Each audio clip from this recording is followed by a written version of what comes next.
L'héritier trahi de Holly Black. Lu par Zina Kakulia. Une passante trouva la petite assise sur le béton glacé d'une ruelle. Elle jouait avec l'emballage d'une boîte de nourriture pour chat. Le temps d'arriver à l'hôpital, elle était bleue de froid. Le bout de chou rabougri n'avait que la peau sur les os, ses membres si maigres qu'on aurait dit des brindilles. Elle ne connaissait qu'un seul mot, son prénom, Vren. En grandissant, elle conserva un teint bleuté qui rappelait le lait écrémé. Ses parents adoptifs l'emmitouflaient dans des manteaux et des blousons, couvraient ses mains de mitaines et de gants, alors que, contrairement à sa sœur, elle n'avait jamais froid. Ses lèvres changeaient de couleur comme une bague d'humeur. Elle restait bleuâtre, voire violette, même en plein été, et ne devenait rose qu'à proximité d'un feu. Elle pouvait jouer dans la neige pendant des heures, à creuser des tunnels compliqués et se battre pour de faux contre des stalactites, ne rentrant à la maison que lorsqu'on l'appelait. Malgré sa maigreur et son air anémique, elle avait de la force.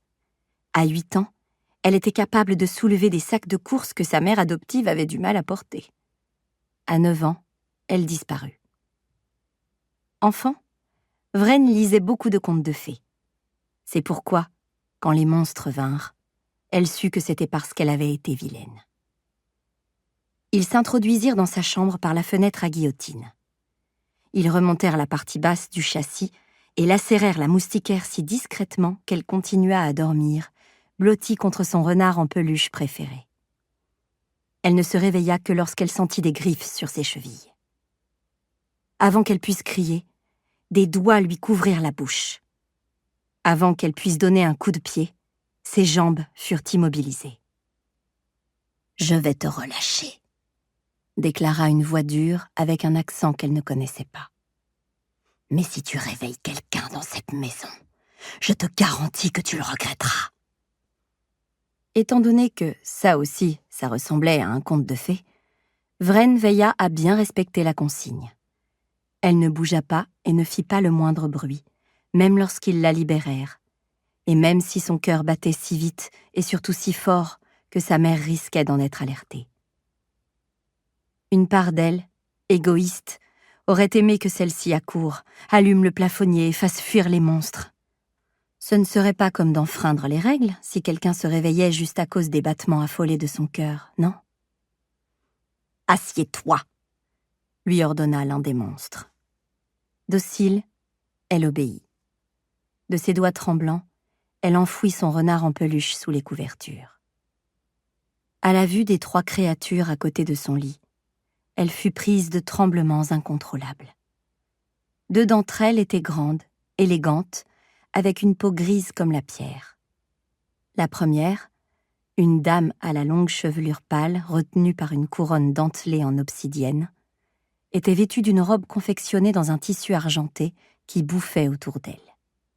Elle était belle, mais le dessin cruel de sa bouche avertit Vren qu'il ne fallait pas lui faire confiance. Le monsieur ressemblait à la dame comme s'ils étaient les pièces d'un jeu d'échecs. Il portait une couronne et des habits taillés dans la même étoffe que la robe de la dame. À leur côté, se dressait une gigantesque créature à la silhouette grêle. Sa peau avait la pâleur d'un champignon et sa tête était surmontée d'une masse de cheveux noirs indisciplinés.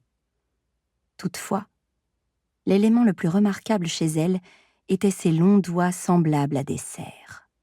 « Tu es notre fille », annonça l'un des monstres au teint gris. « Tu nous appartiens », ajouta l'autre d'une voix rauque. « C'est nous qui t'avons créé. » Vren savait qu'il existait des parents biologiques. Sa sœur en avait. C'étaient des gens sympathiques qui lui ressemblaient physiquement.